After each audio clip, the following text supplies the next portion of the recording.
যোৰহাটৰ হৰিজন কলনীৰ পৰা সন্ধানহীন দুগৰাকী কিশোৰী অপহৰণৰ সন্দেহ পৰিয়ালৰ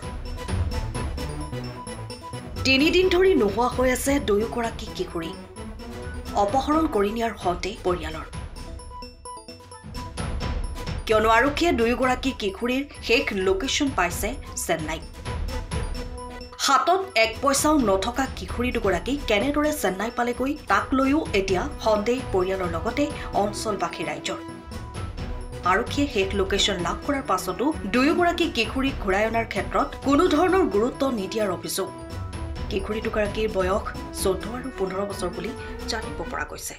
আপোনালোক সকলোকে আমি জনাব বিচাৰিছো আমাৰ যোৰহাট ৰজামেদান ষ্ট্ৰীট হৰিজন কলনী শিৱা তাঁতী আৰু আপোনাৰ লালু তাঁতীৰ ছোৱালী দুজনী ছোৱালী আমাৰ ইয়াৰ পৰা বিচাৰি পোৱা নাই আৰু যোৱা শনিবাৰে ৰাতিপুৱা 9টা বজাৰ পৰা আমি গম পাওঁতে তেখেতসকলে ইয়াৰ পৰা হেৰাইছে আৰু যিহেতু তেখেতসকলে শনিবাৰে গধূলি যোৰহাট থানাত জাননী দিছে এজাহাৰো দিছে যে তেখেতসকলৰ ছোৱালী দুজনী হেৰাইছে আমি যোৰহাট প্ৰশাসনক জনাব বিচাৰিছো যে এই 3 দিন হৈ গৈছে শনিবাৰ দেওবাৰ আজি সোমবাৰ এতিয়ালৈকে সেই দুইজনী ছোৱালী বিচাৰিব পৰা নাই আমি হয়তো সন্দেহ কৰিছো এই দুইজনী ছোৱালী হয়তো কোনোবা অপহৰণ কৰিব পাৰে বা সেই দুইজনী কোনোবা দেহ বেপাৰীও লৈ যাব পাৰে কাৰণ যে সেই দুইজনী ছোৱালী নিজৰ মাক দেউতাকক ভালকে জনাই যোৱা নাই এইটো ক্ষেত্ৰত যোৰহাট প্ৰশাসনে বা যোৰহাট পুলিচে এইখিনি ক্ষেত্ৰত বিহিত ব্যৱস্থা ল'ব লাগে আজি তেখেতসকলৰ বয়সটো হৈছে একজনী যিজনীৰ নাম হৈছে কুসুম তাঁতী তেখেতৰ বয়সটো হৈছে আপোনাৰ 16 ওচৰ আছে আৰু যিজনীৰ বয়সটো হৈছে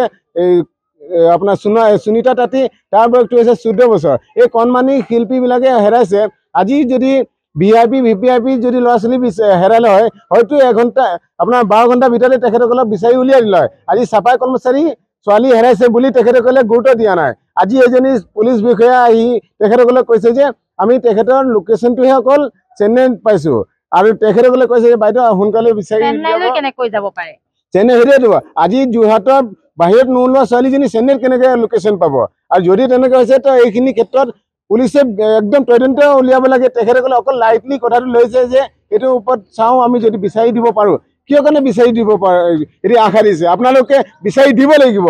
আজি এই দুজন পৰিয়ালৰ লোকে গম পাইছে তেখেতসকলৰ ছোৱালী হেৰাই গৈছে আজি সেই ছোৱালীজনী ভালকে আছে তাৰ বেয়া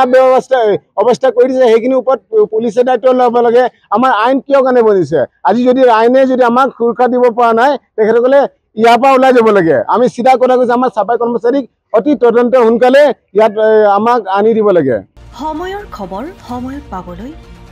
ফলো কৰক টাইম অফ